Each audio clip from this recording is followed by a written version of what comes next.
Halo, Assalamualaikum warahmatullahi wabarakatuh. Ketemu dengan saya, Hendras Budi Paningkat. Teman-teman semuanya, kali ini saya akan membahas tentang bagaimana sih tata cara perpanjangan dan pembaruan hak guna usaha. Adapun rujukan yang saya gunakan yaitu Permen ATR Kepala BPN nomor 18 tahun 2021, yaitu diatur dalam pasal 70 sampai pasal 76. Oke guys, kita simak bagaimana sih tata cara perpanjangan dan pembaruan hak guna usaha.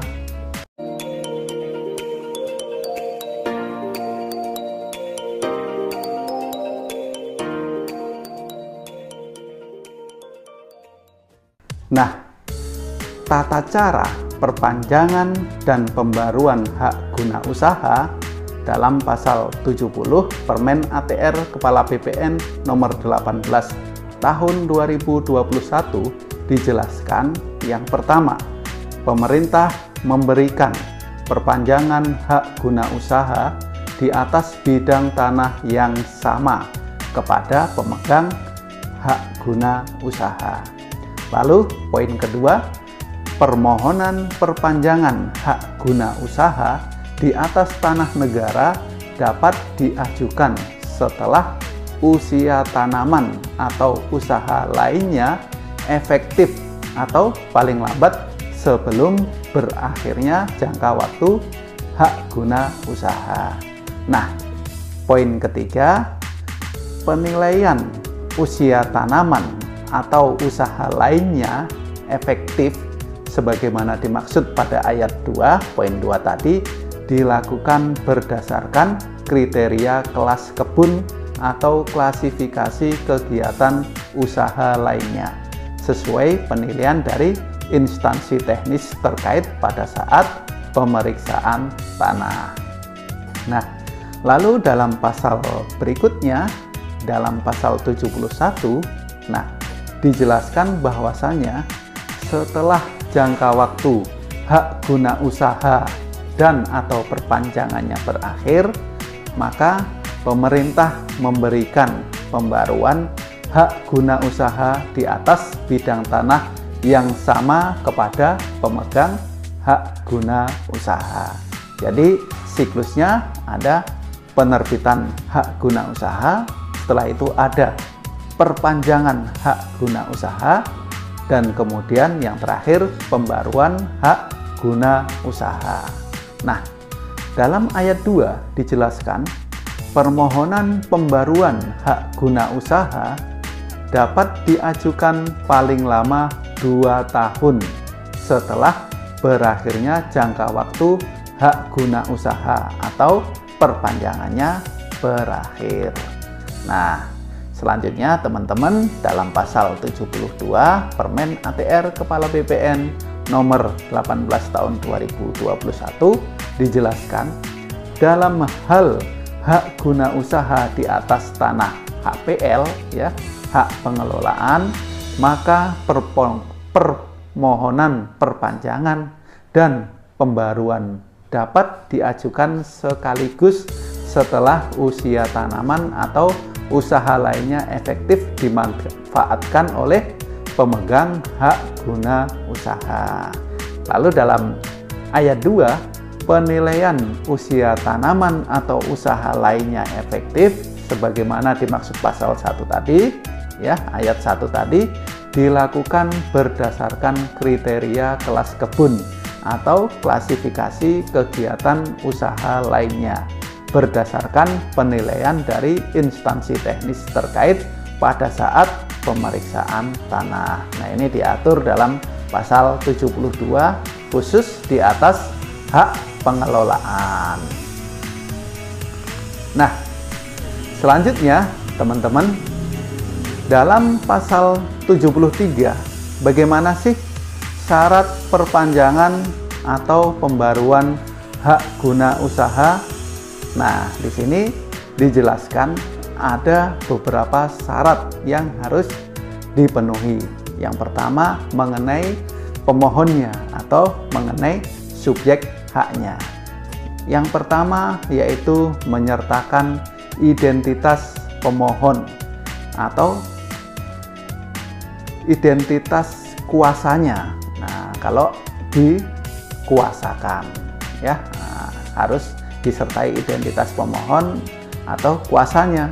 Nah, yang kedua, akta pendirian dan perubahan terakhir beserta pengesahannya dari instansi yang berwenang atau peraturan pendirian perusahaan, nomor induk berusaha dari OSS (Online Single Submission) atau tanda daftar perusahaan TDP dalam hal pemohon adalah badan hukum.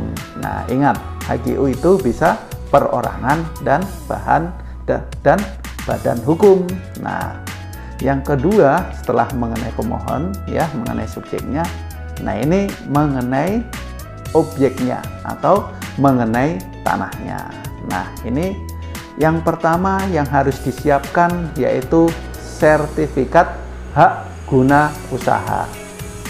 Yang kedua, surat keterangan pendaftaran tanah atau hasil layanan informasi pertanahan. Yang ketiga, peta bidang tanah apabila dilakukan pengukuran ulang. Nah, yang ketiga yaitu dokumen perizinan yang meliputi perizinan berusaha terkait kegiatan usahanya. Yang kedua, persetujuan perubahan komoditas dari instansi terkait apabila terdapat perubahan komoditas. Lalu yang keempat ya, persetujuan dari pemegang hak tanggungan apabila HGU tersebut dibebani hak tanggungan atau terjadi perubahan luas tanah. Yang kelima, penilaian kelas kebun atau klasifikasi kegiatan usaha lainnya. Yang keenam, bukti pelaksanaan kewajiban memfasilitasi pembangunan kebun masyarakat ya, pembangunan kebun masyarakat bagi perusahaan perkebunan yang belum melaksanakan kewajiban pada saat pemberian haknya. Jadi ada memfasilitasi pembangunan kebun masyarakat, ada inti, ada plasma. Nah, yang ketujuh yaitu bukti pelaksanaan CSR ya, Corporate Social Responsibility dalam hal pemohon adalah badan hukum. Lalu yang kedelapan, bukti perpajakan yang berkaitan dengan tanah yang dimohonkan apabila ada. Nah, lalu yang kesembilan yaitu menyertakan, nah ini yang penting ya, menyertakan surat pernyataan penguasaan fisik bidang tanah bagi pemohon perorangan atau dalam bentuk akta notarial bagi pemohon berbadan hukum ya, dan bertanggung jawab secara perdata dan pidana yang menyatakan bahwa, nah ini banyak ini surat pernyataannya, ada 12 pernyataan yang harus dipenuhi. Yang pertama, tanah tersebut masih dikuasai secara fisik. Nah, yang kedua, penguasaan tanah dilakukan dengan itikat baik dan secara terbuka oleh yang bersangkutan sebagai yang berhak atas tanah. Ini asas itikat baik. Yang ketiga, tidak terdapat keberatan dari pihak lain atas tanah yang dimiliki atau tidak dalam keadaan sengketa. Lalu yang keempat ya, pernyataan yang keempat, tanah yang dimohon berada di luar kawasan hutan atau di luar areal yang dihentikan perizinannya pada hutan alam primer dan lahan gambut ya. Nah, ini dikenalnya di luar areal PIPIP. Nah, lalu yang kelima, pernyataan yang kelima, tanah yang dimohon tidak tumpang tindih dengan izin usaha terkait pemanfaatan sumber daya alam. Yang keenam, kesanggupan untuk tetap melaksanakan CSR dalam hal pemohon adalah badan hukum. Lalu yang ketujuh, pernyataannya bersedia untuk tidak mengurung, menutup pekarangan atau bidang tanah lain dari lalu lintas umum, akses publik, dan atau jalan air. Nah, pernyataan yang kedelapan, bersedia melepaskan tanah untuk kepentingan umum, baik sebagian atau seluruhnya. Lalu pernyataan yang kesembilan, bersedia menerima luas hasil pengukuran apabila dilakukan pengukuran ulang. Lalu yang ke-10, bersedia untuk tetap mengelola, memelihara, dan mengawasi serta mempertahankan fungsi kawasan konservasi bernilai tinggi, high conservation value, fungsi konservasi sempadan badan air atau fungsi konservasi lainnya. Yang ke-11, bersedia untuk tetap melakukan tindakan pencegahan termasuk penerapan pusat penanganan krisis pemadaman kebakaran secara dini, ya. Ada mitigasi kebakaran. Nah, yang ke-12, yang terakhir, bersedia tidak mengusahakan lahan dengan cara membakar. Nah, ini poin 9 ya, teman-teman, ada surat pernyataan yang memuat 12 poin. Nah, ini harus dipenuhi. Lalu syarat yang ke-10, surat pernyataan pemilik manfaat bagi perusahaan yang diwajibkan untuk melaporkan pemilik manfaat sebagaimana diatur dalam ketentuan peraturan perundang-undangan. Nah, yang berikutnya mengenai perpanjangan atau pembaruan hak dalam pasal 74 Permen ATR Kepala BPN nomor 18 tahun 2021 dijelaskan perpanjangan dan atau pembaruan hak guna usaha dilakukan dengan tahapan pemeriksaan tanah oleh panitia B. Nah, panitia B itu seperti apa? Tugasnya apa saja? Bisa dilihat di video saya tentang panitia B. Nah, yang kedua ya, pasal 74 dalam hal hasil pemeriksaan tanah oleh panitia B ya, terdapat perubahan kondisi di lapangan baik fisik maupun tata batasnya, maka harus dilakukan pengukuran ulang atau penataan batas. Nah, yang berikutnya teman-teman, dalam pasal 75 ya Permen ATR nomor 18 tahun 2021 dijelaskan dalam hal tanah tersebut ya yang diajukan permohonan perpanjangan atau pembaruan ya menjadi objek perkara, ditetapkan status quo atau sita pengadilan, maka tidak menghalangi proses perpanjangan atau pembaruan hak guna usaha yang bersangkutan. Nah, ini perlu dipahami ya. Lalu dalam ayat 2, perpanjangan dan atau pembaruan hak guna usaha diberitahukan kepada ketua pengadilan setempat dan para pihak yang berperkara.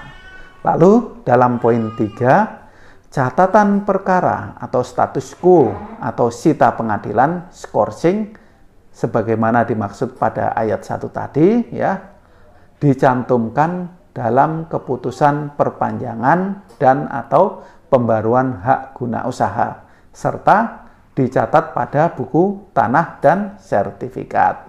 Lalu yang terakhir ya, poin 4, catatan perkara hapus setelah adanya putusan pengadilan yang telah memperoleh kekuatan hukum tetap dan salinannya disampaikan kepada kantor pertanahan. Lalu dalam pasal 76 yang terakhir ya, keputusan perpanjangan hak guna usaha dan keputusan pembaruan hak guna usaha diterbitkan sesuai dengan kewenangan pemberian haknya. Jadi ketika ada perpanjangan atau pembaruan, nah itu kewenangan yang menerbitkan sesuai dengan kewenangan yang sudah diatur ya. Nah, jika teman-teman ingin mengetahui bagaimana sih kewenangan pemberian perpanjangan dan atau pembaruan hak guna usaha, lihat video saya yang lainnya. Nah, teman-teman semuanya, demikian informasi yang bisa saya sampaikan. Jangan lupa like, comment, share, and subscribe ya, biar channel ini tetap semangat dan berkembang. Saya Hendras Budi Paningkat. Terima kasih. Assalamualaikum warahmatullahi wabarakatuh.